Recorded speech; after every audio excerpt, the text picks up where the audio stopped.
Sir screen share करा ना. प्रश्न आहे का? हो प्रश्न आहे.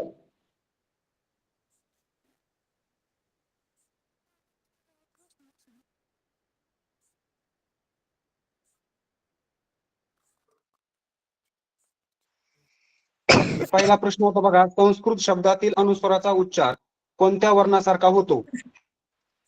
तर पर्याय एक होता डच्या पोटामध्ये टिंब, म्हणजे त्याचा उच्चार आपल्या नाकामध्ये येतो, ग असा होतो, वांगमय वगैरे. तर दुसरा त्र आहे, तिसरा न आहे आणि चौथा व पर्याय आहे. संस्कृत मध्ये वर्णासारखा उच्चार होतो अनुस्वाराचा. स्क्रीन हॅलो दिसत नाही. तर स्क्रीन दिसत एकच नाही. मिनिट सर, काय झालंय, थोडा कॉम्प्युटरला प्रॉब्लेम आहे. वहीन तोपर्यंत ऐका ना, म्हणजे आपला वेळ पुरा आपल्याला. तर संस्कृत शब्दातील अनुस्वाराचा उच्चार हा व होतो. काय होतो? व. अनुस्वाराचे उच्चार किती प्रकारे होते? तर 8 प्रकारे होतो. अनुस्वाराचा उच्चार किती प्रकारे होतो? 8. 8 प्रकारे होतो, हे लक्षात घ्या. तर संस्कृत मध्ये अनुस्वाराचा उच्चार हा व होतो. काय होतो?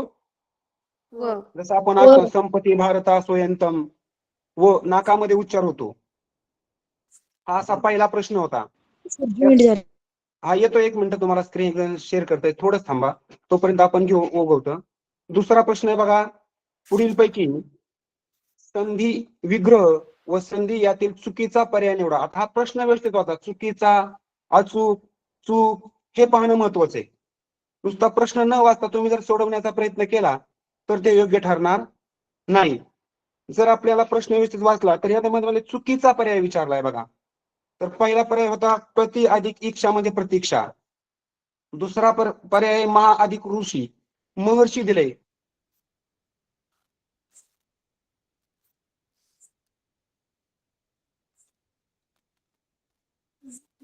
असा शब्द त्या ठिकाणी तयार झाला म्हणजे चुकीचा.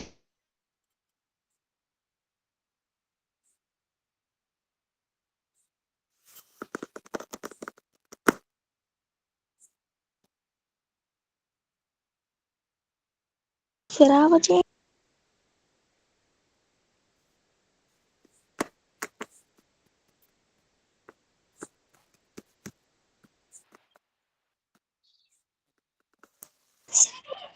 सर तुमचा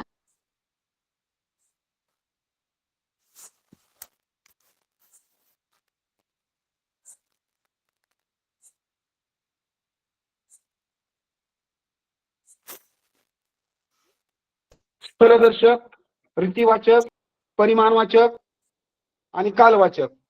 तर स्थलदर्शक मध्ये सभावार शब्द या ठिकाणी आलेला आहे बघा, म्हणजे तो स्थिती दाखवतो, ठिकाण दाखवतो, सभावार, इथे, तिथे. आणि रीतीमध्ये क्रिया कशी घडते हे दाखवतो, जलद, हळू, लवकर. आणि कालवाचक मध्ये काय, एकदम सोप्या पद्धतीने लक्षात ठेवायचं, जास्त खोलमध्ये शिरायचं नाही, आपल्याला लक्षात राहील अशा पद्धतीने आपण मराठीचा अभ्यास करायचा बघा. दुसरा शब्द आहे कालवाचक. तर कालवाचक मध्ये काय असतं, क्रिया केव्हा घडली, उद्या, परवा, काल, आधी, नंतर असे शब्द. एखादा शब्द आला की लक्षात ठेवायचं ते कालवाचक आहे म्हणून. चौथा घटक दिलाय बघा परिमाणवाचक. म्हणजे परिमाण म्हणजे मोजणे, म्हणजे परिमाण म्हणजे मोजणे, मग क्रियेविषयी संख्येचा किंवा परिमाणाच्या भाषेत, म्हणजे संख्या येते, कमी, जास्त, अधिक, पहिला, नंतर, आधी असे शब्द येतात, याला म्हणायचं परिमाणवाचक. असा हा तिसरा प्रश्न आहे. माझा आवाज पोहोचतो का तुमच्यापर्यंत? हो. Okay okay. आणि बघा चौथा प्रश्न आहे, पुढीलपैकी अचूक काय म्हटलंय इथं बघा, काय म्हटलंय, अचूक शब्द काय, चूक नाही, अचूक. विरुद्ध लिंगी जोडी ओळखा आणि 2 पर्याय दिलेले आहेत. अचूक म्हणजे बरोबर, अचूक म्हणजे काय, बरोबर, नाही तर चूक म्हणतात, अचूक आहे. तर त्या ठिकाणी आपल्याला बघा, धनवान, धनवानी, मालक, मालकी, शक्तिमान, शक्तिमती आणि तनय, तनया हे 4 शब्द आपल्याला लिंगांच्या अचूक जोडीच्या दिलेल्या आहेत. यापैकी आपल्याला अचूक जोडी शोधायची, म्हणजे बरोबर जोडी शोधायच्या 2. तर याच्यामध्ये शक्तिमान आणि शक्तिमती ही एक अचूक जोडी आहे, 3 नंबर पर्याय. आणि पुढचा पर्याय जो चौथा आहे तनय तनया ही अचूक जोडी आहे. म्हणजे पर्याय नंबर 3 आणि 4 हे महत्वाचं उत्तर अचूक आहे. जायचं आवाज येतोय, आवाज म्यूट करा रे बाळांनो तुमचा जरा. त्यानंतर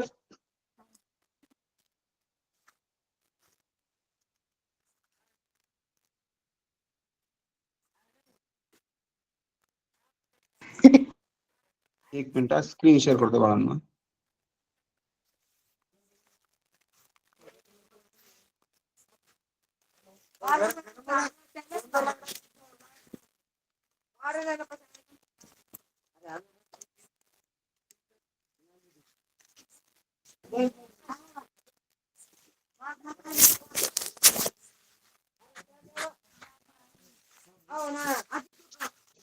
आता स्क्रीन दिसते का रे तुम्हाला, बघा बरं. हो तर मोठी करा. हा ओके, दिसते ओके. दिसते सर. हो ओके.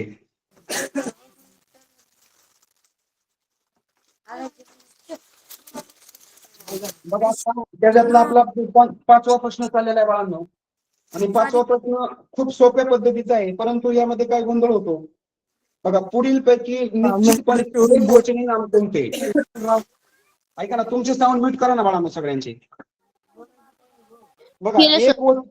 एकवचनी नाम कोणतं हे विचारले. एकवचनी बघा, यामध्ये धागे, वांगे, गाडगे आणि खळगे हे 4 शब्द दिलेले आहेत. मग याच्यामध्ये आपण प्रश्न विचारून बघायचंय. नाम विचारताना नामाच्या ठिकाणी बघा, संख्या सुचवण्याचा जो धर्म असतो त्याला आपण वचन म्हणतो. संख्या सुचवतात, एक आहे का अनेक आहे. मग याच्यामध्ये धागे म्हटलं तर अनेक धागे येतात.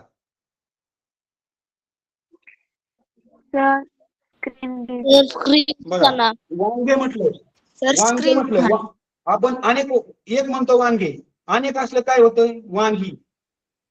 म्हणजे वांगे हा शब्द एकवचनी येतो. त्यानंतर तिसरा शब्द आहे गाडगे. बघा गाडगे, अनेक गाडगी असतील तर आपण गाडगी म्हणतो, म्हणजे एकवचनी काय आहे या ठिकाणी गाडगेची काही. आणि चौथा आहे खळगे. म्हणजे यातील अचूक पर्याय कोणते येतात, 2 नंबर वांगे आणि 3 नंबर गाडगे हे 2 पर्याय येतात 5व्या प्रश्नाचे. माझा आवाज तुमच्यापर्यंत व्यवस्थित येतोय का रे. हो सर. Okay sir. आता बघा 6वा प्रश्न काय आहे बघा. जादूगाराने लोकांना जादूचे प्रयोग दाखवले आणि प्रयोग खाली अंडरलाईन दिसते का तुम्हाला सगळ्यांना. हो बघा, या वाक्यातील अधोरेखित शब्दाचा कारकार्थ विचारलाय. शब्दाचा काय विचारलाय, कारकार्थ. कारकार्थामध्ये 4 पर्याय आहेत. बघा, कर्म म्हणजे आपल्याला क्रिया व त्याचे परिणाम कळतात. कर्मामध्ये काय कळतं, कर्म म्हणजे आपल्याला त्याची क्रिया व त्याचे परिणाम. तर संप्रदानामध्ये काय असतं, जेव्हा क्रियेचा अर्थ दान किंवा दुसऱ्याला देणं असतं त्याला म्हणायचं संप्रदान. त्या शब्दाचा अर्थ बघा संप्रदान. आणि तिसरा आहे संबंध.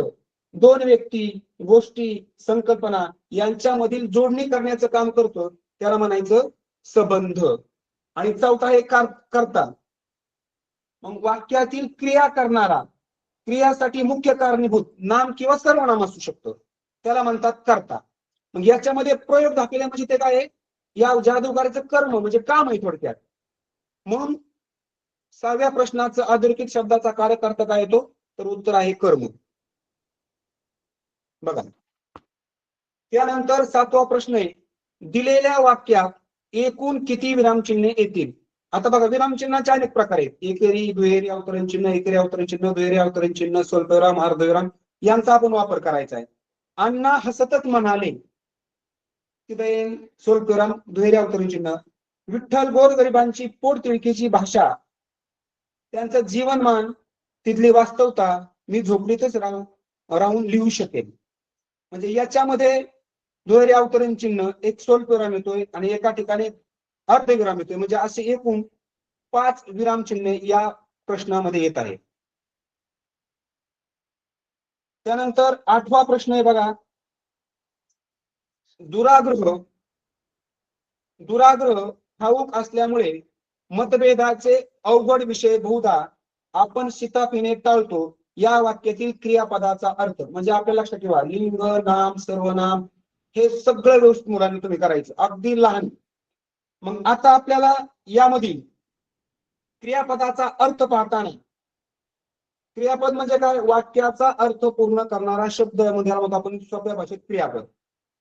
मग क्रियापदाचा विध्यर्थ, स्वार्थ, अज्ञात आणि हे 4 प्रकार आहेत. यातील शिताफीने टाळतो म्हणजे त्यामध्ये काहीतरी स्वार्थ आहे, म्हणून त्याला प्रश्नाचं उत्तर आठवायचं येतं, स्वार्थ हे उत्तर येते. माझा आवाज तुमच्यापर्यंत येतोय ना व्यवस्थित? हो. हॅलो, बरं. बघा, हो. तुम्ही समजून घ्या. तुमची काही शंका असली तर मला हात करायचं म्हणजे मला कळलं लगेच. बरोबर. ओके. बघा, आता 10वा प्रश्न काय आहे बघा, 9वा प्रश्न बघा. पुढील पैकी कोणत्या पर्यायातील सामाजिक शब्द तत्पुरुष समासाचा नाही? तत्पुरुष समासाचा नाही हा शोधायचा आहे. तत्पुरुष समास शोधायचा नाहीये. हो. तत्पुरुष समासामध्ये काय असतं? तत्पुरुष मग आपण कशाला म्हणतो?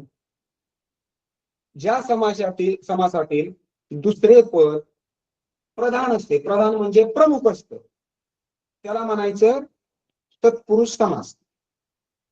मग बघा, यथा काल, ज्ञान यज्ञ, उपास मार्ग आणि कला कुशल यातील दुसरा शब्द महत्वाचा नसणारा शब्द आपल्याला शोधायचा. यज्ञ महत्वाचा आहे, कुशल महत्वाचा आहे आणि उपास आणि मार्ग सुद्धा महत्वाचा आहे. तर यथा काल हा तत्पुरुष समासाचा शब्द येत नाही, म्हणजे पर्याय नंबर 1 उत्तर आहे. बघा, 10वा प्रश्न आहे, खेळाडू मैदानावर रांगेत बसले या वाक्याचा प्रयोग ओळखायचा. आता प्रयोगाचे सकर्मक, अकर्मक हे सगळे प्रयोग दाखवलेले आहेत. सकर्मक प्रयोग कशाला म्हणायचं? कर्माला प्रत्यय असेल तर तो सकर्मक. आता इथे कर्म काय बघा. आणि अकर्मक कशाला म्हणतात? ज्या प्रयोगात क्रियापद अकर्मक असतं, म्हणजे त्यामध्ये कोणत्याही पद्धतीचा बदल होऊ शकत नाही. पुढचं आलं कर्मणी प्रयोग. कर्मणी प्रयोगात कर्माच्या लिंग वचन प्रमाणे क्रियापद बदलतं. कर्मणीमध्ये लिंग वचन याच्या प्रमाणे क्रियापद बदलतं. आणि आता चौथं आहे सकर्मक कर्तरी. या कर्तरी प्रयोगात क्रियापद सकर्मक असते, म्हणजे ती गाणे गाते. गाणे कोण गाणे गाते? ती. म्हणजे खेळाडू मैदानावर रांगेत बसले, त्याचं उत्तर आहे अकर्मक कर्तरी प्रयोग. त्यानंतर 11वा प्रश्न आहे बघा. 11वा प्रश्न काय आहे? पुढील काव्यपंक्तीमधील अलंकार ओळखा. दावी न गर्व विभवे गुण हे पराचे, कडदाग्र तुल्य विषम व्रत हे बल्याचे. आणि आता बघा, इथं अलंकाराचे प्रकार दाखवलेले आहेत, ते 4 आहेत खाली उत्तरामध्ये. यमक अलंकार कशाला म्हणतात? वेगवेगळे अर्थ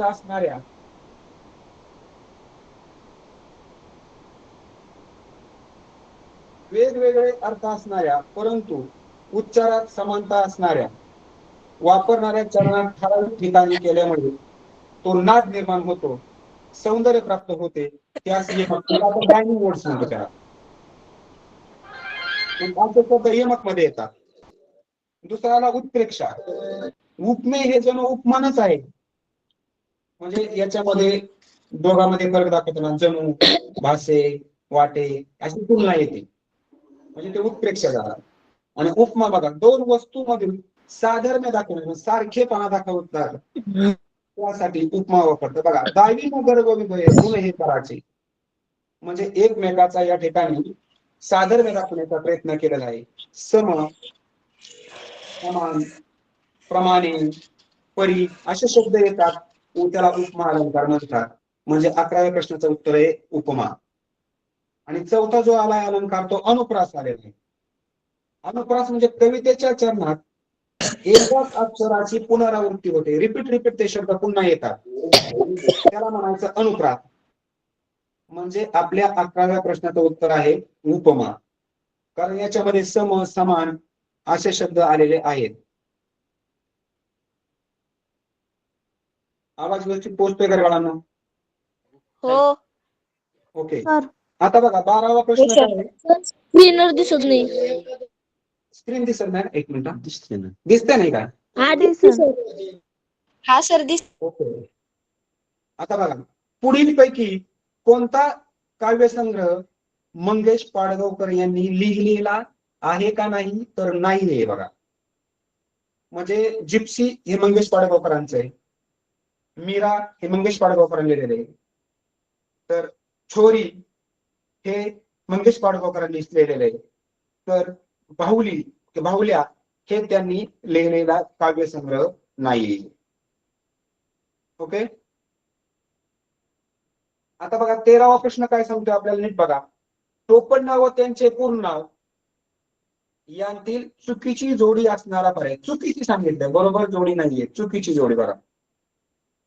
आता बी नारायण मुरलीधर गुप्ते हे बरोबर आहे. माधवानुज काशीनाथ हरी मोडक हे बरोबर आहे. आणि केशव कुमार प्रल्हाद केशव अत्रे यांनाच म्हणतात हे बरोबर आहे. तर दिवाकर दोंड वासुदेव गद्रे हे उत्तर चुकीचे आहे. दिवाकर कोणाला म्हणतात? शंकर काशीनाथ गर्गे यांना दिवाकर हे मानतात बघा, हे लक्षात घ्या.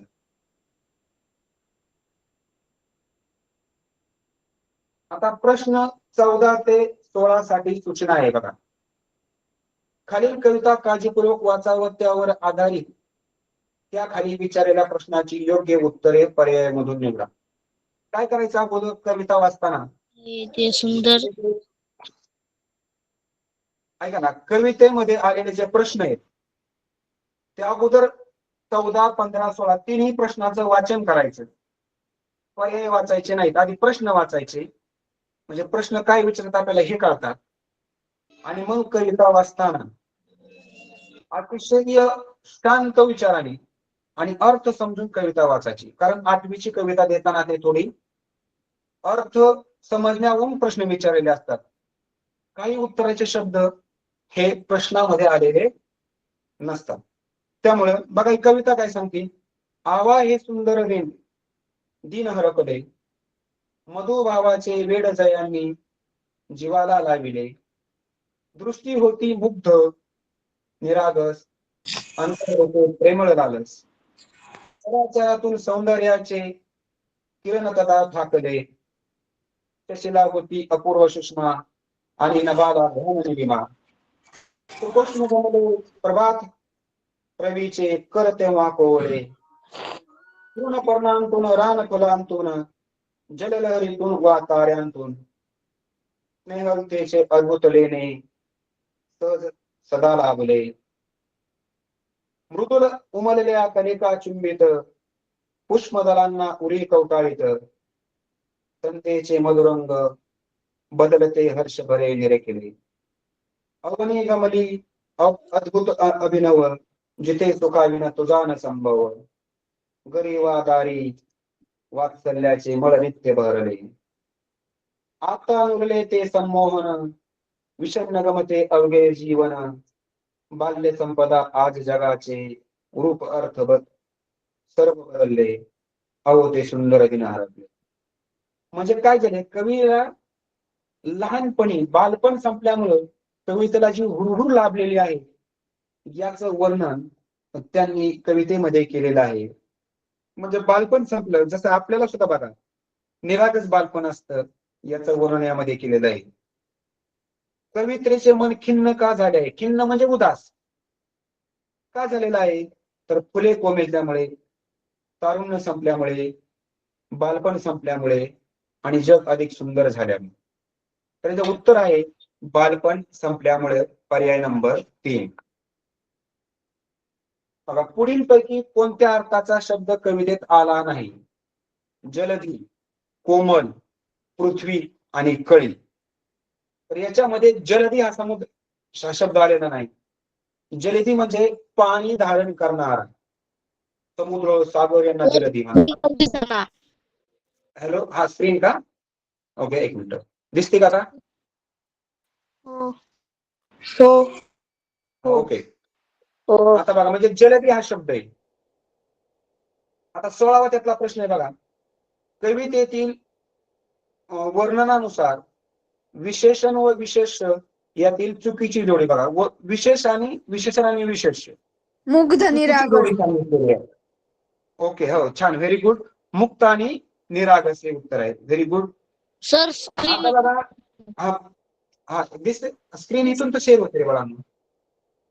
सर दिसते. दिसते ना, ओके. स्क्रीन दिसते. काहींना दिसते, काहींना दिसते. सर मला नाही दिसत. नेटचा प्रॉब्लेम तुझा असतो नेटचा का प्रॉब्लेम बाळा? सांभाळा, नेटचा बघा. दिसते दिसते. आता बघा, प्रश्न 17 ते 19 साठी सूचना काय आहेत? जे असे प्रश्न येतात ना बघा, पुढील सुसंगत वाक्यांचा परिच्छेद अर्थपूर्ण होण्यासाठी योग्य पर्यायाची निवडतात. ज्यावेळेस आपल्याला परिच्छेद वरील प्रश्न येतात त्यावेळेस काय करायचं? सरळ सरळ दिलेले सगळे प्रश्न वाचायचे आणि सगळे प्रश्न वाचल्याशिवाय त्या प्रश्नाचा अर्थ लागत नाही, आणि अर्थ नाही लागला तर परिच्छेद आपल्याला तो पूर्ण करता येत नाही. हे महत्वाचं. मग परिच्छेद पूर्ण करताना आपल्याला ते प्रश्न व्यवस्थित वाचायचे. तिन्ही प्रश्न अगोदर आपण वाचू बघा. 17, 18, 19. टिंब टिंब हे एक सुगंधित फूल आहे. दुसरा प्रश्न आहे बघा, हिरव्यागार टिंब टिंब ही फुले हरिणी येतात. आणि तिसरा प्रश्न आहे, या फुलाला टिंब टिंब असेही म्हणतात. बघा, तर सुगंधित फुले आणि हरिणी येतात म्हणजे एकावरती एक असे सरळ पुढे येतात. निशिगंध. हो, ओके, म्हणजे व्हेरी गुड. निशिगंध हे सुगंधित फुल आहे. दुसरं हिरव्यागार टिंब टिंब ही फुले हरिणी येतात, छडीवर येतात. Very good.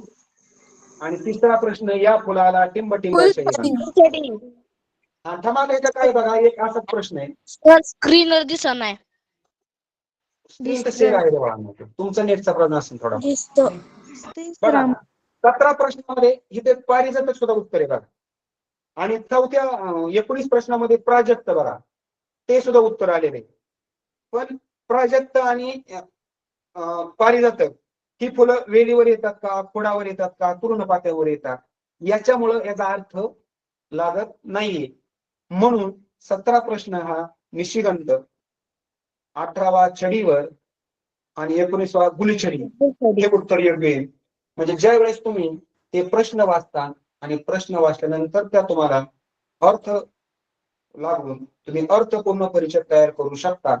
घाईघाईने पहिला प्रश्न वाचला की त्याचे उत्तर लिहायचं, ही चूक अजिबात करायची नाही. आणि मग हे प्रश्न तिने वाचल्यानंतर मग व्यवस्थित प्रश्न सोडवायचे. अतिशय सोपे प्रश्न असतात. तुम्ही प्रश्न जर व्यवस्थित वाचले, प्रश्नाचं उत्तर अजिबात चुकत नाही, हे लक्षात घ्या.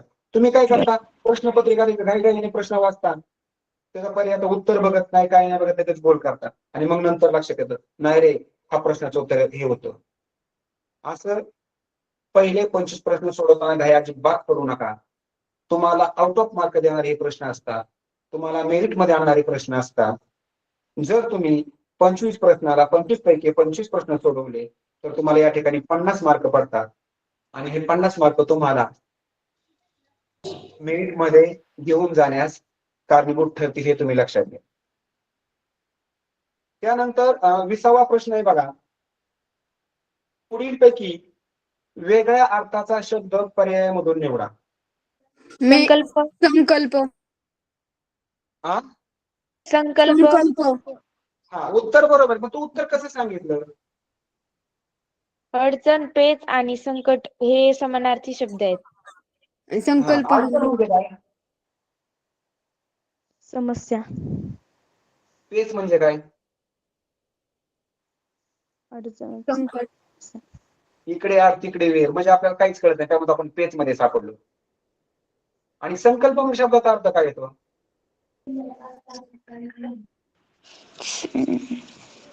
सांगा बरं एक्झाम. नवीन विचार. हम्म? नवीन विचार जे आपण अजून वर्षाला घेत होतो. अजून दृढ निश्चय. ओके, म्हणजे तुमच्याही लक्षात आलेला आहे हा प्रश्न. आता पुढील पैकी अशुद्ध शब्द निवडा. म्हणजे याच्यासाठी आपल्याला प्रॉपर विरामचिन्ह, शुद्ध लेखनाचे नियम हे माहित असावे लागतात. प्रदीप्त. म्हणजे कधी प्रदीप. का प्रदीप कसं आहे, तर दीर्घ कधी, ह्रस्व कधी, हे आपल्याला कळलं पाहिजे. अस्तित्व का नाही, कोण सांगू शकते अस्तित्व का नाही?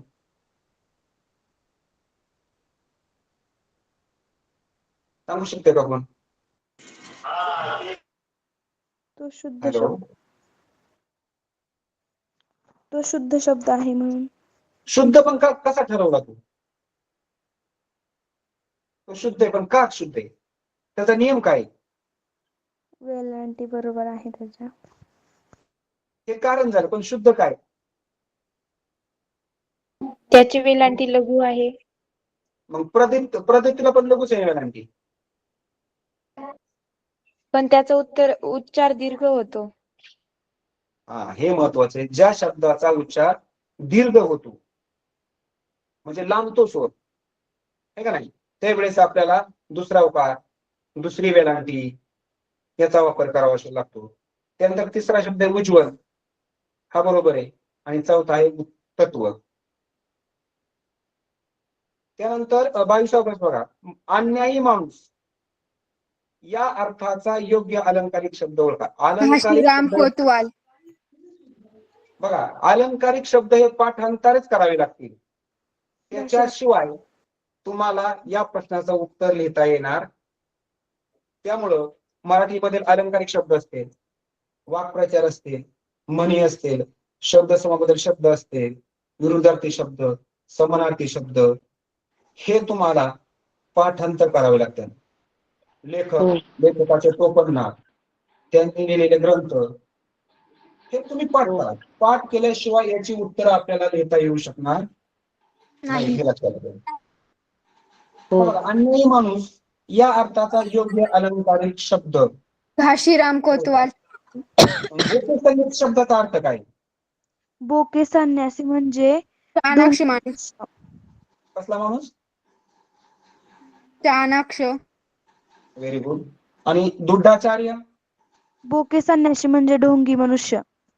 ढोंगी मनुष्य. आणि घाशीराम कोतवाल म्हणजे अन्यायी मनुष्य. Very good. आणि माईचा पूत म्हणजे पराक्रमी मनुष्य. पराक्रमी मनुष्य. त्याचं उदाहरण काय सांगता येईल बरं? बोके संन्यासी उदाहरण काय सांगू शकता तुम्ही?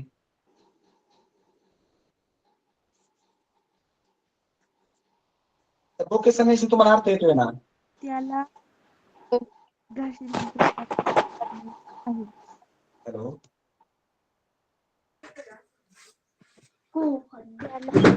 घाशीराम कोतवाल सारखी वागणूक आहे. हो. बरं, आता बघा 300 प्रश्न बघा. पुढील अनेक शब्दाबद्दल योग्य शब्द निवडा. इथे काय म्हणलंय? शब्द समूहाबद्दल, शब्दाबद्दल, अनेक शब्दाबद्दल म्हणजे शब्द समूहाबद्दल शब्द घ्यायचा आपल्याला. समजूत काढून भांडण मिटवण्यासाठी केलेली मध्यस्थी. शिष्टाई. बघा, म्हणजे दोन व्यक्तीमध्ये भांडणं असतील, दोन धर्मामध्ये भांडणं असतील, दोन शेजाऱ्यामध्ये भांडणं असतील, दोन देशामध्ये भांडणं असतील, दोन राज्यामध्ये भांडणं असतील. जर आपल्याला हे भांडणं मिटवायचे असतील, आपल्याला कोर्ट कचेरी करून चालत नाही. मग आपल्याला शिष्टाई. आपले सरकार असते, त्यासाठी आपल्याला त्यांच्याशी चर्चा करून हे भांडण मिटवतात. त्याला म्हणतात शिष्टाई. शिष्टाई. आणि शेजारी म्हणजे काय?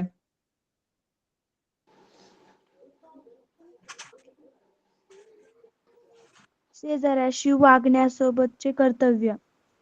ओके. आणि वाक्पटुत्व बोलण्यामध्ये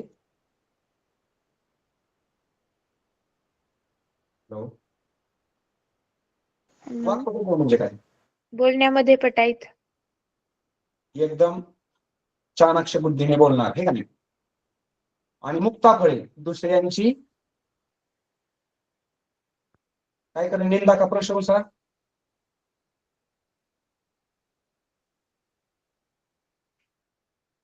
हॅलो, निंदा.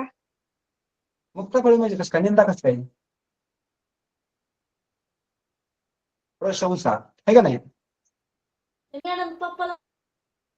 हॅलो, सर, आता आपण काय करू? हे दोन प्रश्न घेऊ. मुक्ताफळे म्हणजे वेडेवाकडे. हो. वेडेवाकडे बोलणे. बर, आता बघा पुढील पैकी कोणत्या म्हणीचा अर्थ चुकीचा आहे? नालासाठी घोडा मेला. हो, तेच तेच घडत असल्यास काहीच दुःख होत नाही. त्यानंतर दुसरा आहे दुष्काळात 13वा महिना. म्हणजे आधीच्या अडचणीत अधिक आणखीन वृद्धी होणे. अडचण वाढणे. चालत्या गाडीला खीळ म्हणजे व्यवस्थित चालणाऱ्या काळात अडचण निर्माण होणे. आणि घर ना दार देवळी बिराड. शिरावर कोणतीही जबाबदारी नसलेली व्यक्ती.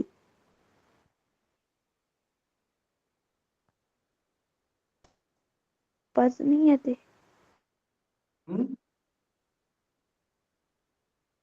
हॅलो, येतोय आवाज.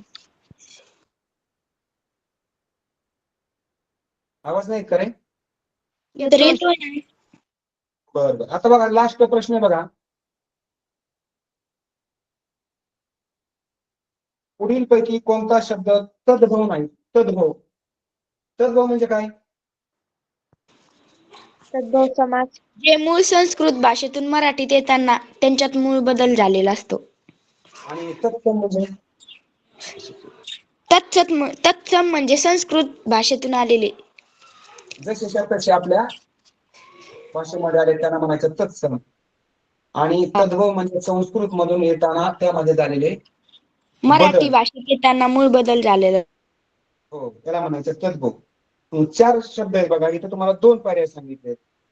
पहिला शब्द आहे गुढी, दुसरा शब्द आहे कोळा, तिसरा शब्द हात आहे आणि चौथा शब्द मेहनत आहे.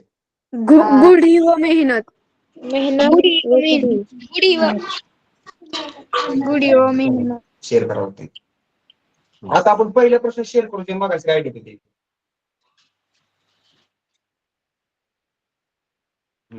बघा आता विभाग 1 मराठी, पहिला शब्द बघा, दिसतंय का? दिसतंय स्क्रीनवर तुम्हाला? हो. हो. आता बघा, संस्कृत शब्दातील अनुस्वाराचा उच्चार कोणत्या वर्णासारखा होता? व. हा, म्हणजे पण अनुस्वाराचे उच्चार किती प्रकारचे असतात? 8. 8 असतात. त्यानंतर म्हणजे ह्याचं उत्तर आलं व.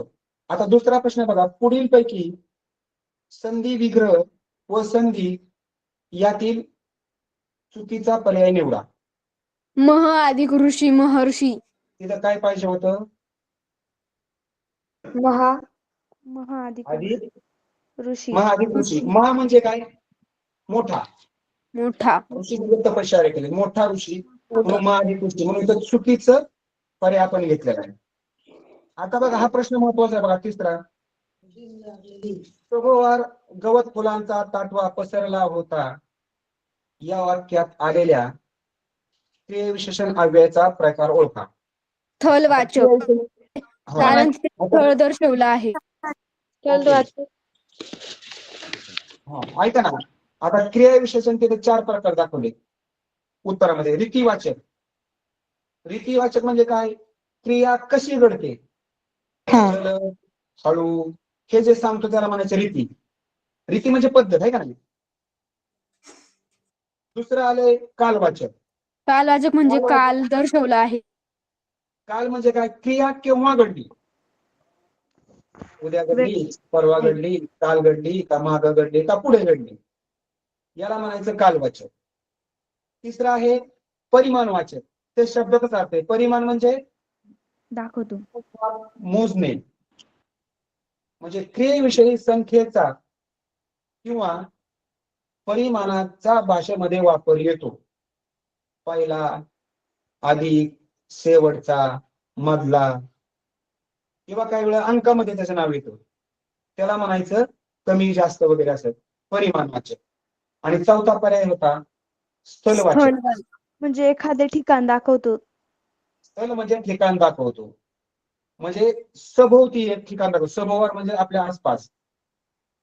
ओके. आता बघा चौथा प्रश्न काय आलेला आहे?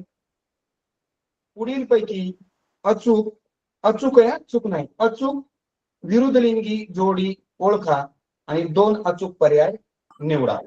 शक्तिमान, शक्तिमती, तनय, तनया.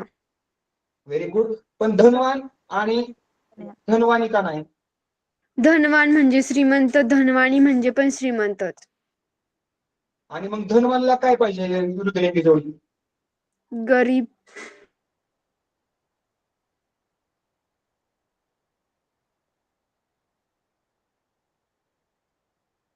कसं काय गरीब आहे धनवानला? विरुद्ध लिंगी विचारलंय रे. विरुद्ध लिंगी काय आहे? धनवान म्हणजे श्रीमंत माणूस, बरोबर. मग त्याला विरुद्ध लिंगी श्रीमंत, स्त्रीला काय शब्द आहे? गरिबी. नाही. बघा बरं काय आहे. धनवान श्री. धनवान श्री आहे का नाही? आणि बघा आता चौथा आहे मालक. आता इथं आले मालकी म्हणजे एखादा हक्क सांगतोय, पण मालकाला विरुद्ध लिंगी जोड काय आहे? मालकीन. मालकीन. मालकीन. हो. म्हणजे किती सोपं आहे बघा. पण फक्त काय करतोय आपण, प्रश्न व्यवस्थित वाचत नाही, म्हणून आपला हा उत्तराचा गोंधळ होत असतो, हे लक्षात घ्या. आता आपण बघा 3 प्रश्न अजून राहिले आपले, तुम्हाला फक्त शेअर करायचे. आता पुढचा प्रश्न आहे बघा 5वा. पुढीलपैकी निश्चितपणे एकवचनी नाम कोणते? म्हणजे बघा एकवचनी नाम कशाला म्हणायचं? नामाच्या ठिकाणी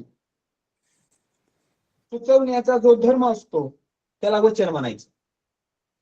म्हणजे नामाचं वचन सांगायचं. वांगे वगैरे. गाडगे. मग तुम्ही कसं ठरवलं हे एक वचन आहे? कारण की धागाचं अनेक वचन धागे, खळगेचं एक वचन खळगर आहे. पण लक्षात घ्या, त्याचा मूळ शब्द घेताना हे लिंग ठरवायचं लक्षात घ्या. कधीही तुम्हाला जर एखाद्या नामाचं लिंग ठरवायचं असेल तर त्याच्यामध्ये तुम्ही मूळ शब्दाला तो प्रश्न विचारला पाहिजे. ती, तो, ते. तुम्ही जर ह्याला विचारलं तर तो, ते धागे येतील, ते म्हणजे अनेक प्रश्न येते. पण त्याचा मूळ शब्द काय आहे? धागा. तो धागा म्हणजे एक धागा. हे लक्षात घ्या तुम्ही. त्याचा मूळ शब्द तुम्ही विचारात घ्यायचा आणि त्याच्यानंतर तुम्ही ते लिंग ते ठरवायचं, हे लक्षात घ्या. नाम ठरवायचं एक क्वेश्चन काय नाही क्वेश्चन. आलं लक्षात हा प्रश्न? हो. हो. आता 2च आपले प्रश्न राहिलेले ते आपण याला शेअर करू. बघा 6वा प्रश्न काय सांगतोय? जादूगाराने लोकांना जादूचे प्रयोग दाखवले. या वाक्यातील अधोरेखित शब्दाचा कारकार्थ कोणता हा विचारला आहे? संप्रदान. प्रदान. संप्रदान. संप्रदान. काय असेल संप्रदान? करता. बघा मी तुम्हाला 4 शब्दाचा अर्थ सांगतो अगोदर. बघा प्रयोगाला इथं अधोरेखित केलेलं आहे. बघा कर्माचा काय अर्थ असतो? कर्म म्हणजे आपल्या घडलेल्या क्रिया व त्याचे झालेले परिणाम. मग काय असतील, वाईट असतील, चांगले असतील, केलेले तुम्ही क्रिया असेल त्याला म्हणायचं कर्म. संप्रदान म्हणजे काय? जेव्हा क्रियेचा अर्थ दान किंवा दुसऱ्याला फुकट देणे याला म्हणायचं संप्रदान. त्याच्या वाक्य शब्दामध्ये अर्थ आलेला आहे संप्रदान. तर 3रा शब्द आहे संबंध. 2 व्यक्ती, गोष्टी, संकल्पना यामध्ये जोडणी करण्याचं काम जो शब्द करतो त्याला संबंध असं म्हणतात. आणि 4था शब्द आहे कर्ता. वाक्यातील क्रिया करणारा, क्रियेसाठी मुख्य कारणीभूत नाम असो किंवा सर्वनाम असो त्याला म्हणतात कर्ता. म्हणजे कर्ता. म्हणजे कर्ता म्हणजे आता बघा या ठिकाणी काय म्हटलंय? जादूगाराने लोकांना जादूचे काय दाखवले? प्रयोग. प्रयोग काय झाले त्याचं? संप्रदान. प्रयोग त्याचं कर्म त्याला वाढवलं. काय झालं प्रयोग आहे त्याचं? कर्म. कर्म त्याचं काम आहे ते थोडक्यात. सर पण प्रयोग त्याला कोणताच प्रत्यय नाही, मग तो करता पण येऊ शकतो ना. हा ऐका ना, याचं उत्तर थोडं संदिग्ध आहे. 2 उत्तर दिलेले पाहिजे. करता नाही येऊ शकत. सर पण प्रयोग या शब्दाला कोणताही प्रत्यय नाही म्हणजे करता. हो सर, करता. हॅलो, हा बोला काय म्हणताय बोला. सर प्रयोग या शब्दाला कोणताही तुमचा प्रत्यय आवाज नाही विचारा. सर कर्ता हॅलो पण कर्ता जादूगार आहे.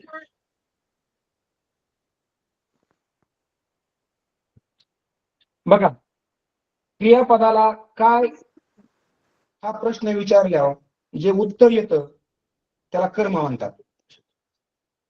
जादूगाराने काय दाखवले? जादूचे प्रयोग. मग प्रयोग हे कर्म झाले त्याचे. हो. ओके, आता बघा, आता शेवटचा प्रश्न घेऊ आपण, आता वेळ संपलेली आहे. दिलेल्या वाक्यात एकूण किती विरामचिन्ह आहेत? बाळांनो, विरामचिन्ह 5. हो 5 आणि काही उत्तरामध्ये 6 पण दाखवले. हे थोडं उत्तर संदिग्ध आहे. 5. हो, त्यावेळेस तुम्ही काय करायचं बघा, वाक्य कोण कोणाला म्हणलंय, एकेरी अवतरण चिन्ह कधी असतं, दुहेरी अवतरण चिन्ह कधी असतं, तंबूत कधी असतं, एकेरी अवतरण चिन्ह हे बघा तुम्ही, अर्धविराम कधी असतो, उद्गारवाचक चिन्ह कधी असतं, या सर्वांचा अभ्यास करायचा आणि त्याच्यानुसार विरामचिन्ह हे योग्य पद्धतीने द्यायचं आणि भाषेचा पूर्ण व्याकरण व्यवस्थित करा. आणि त्यानंतर तुम्हाला 2026च्या फेब्रुवारीमध्ये होणाऱ्या परीक्षेसाठी मी तुम्हाला हार्दिक अशा शुभेच्छा देतो.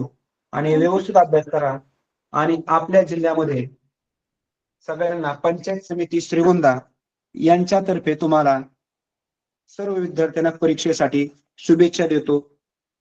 आणि जे तुमच्या काही 2 मिनिटांमध्ये विचारू शकता, काय तुम्हाला विचारायचं असेल तर.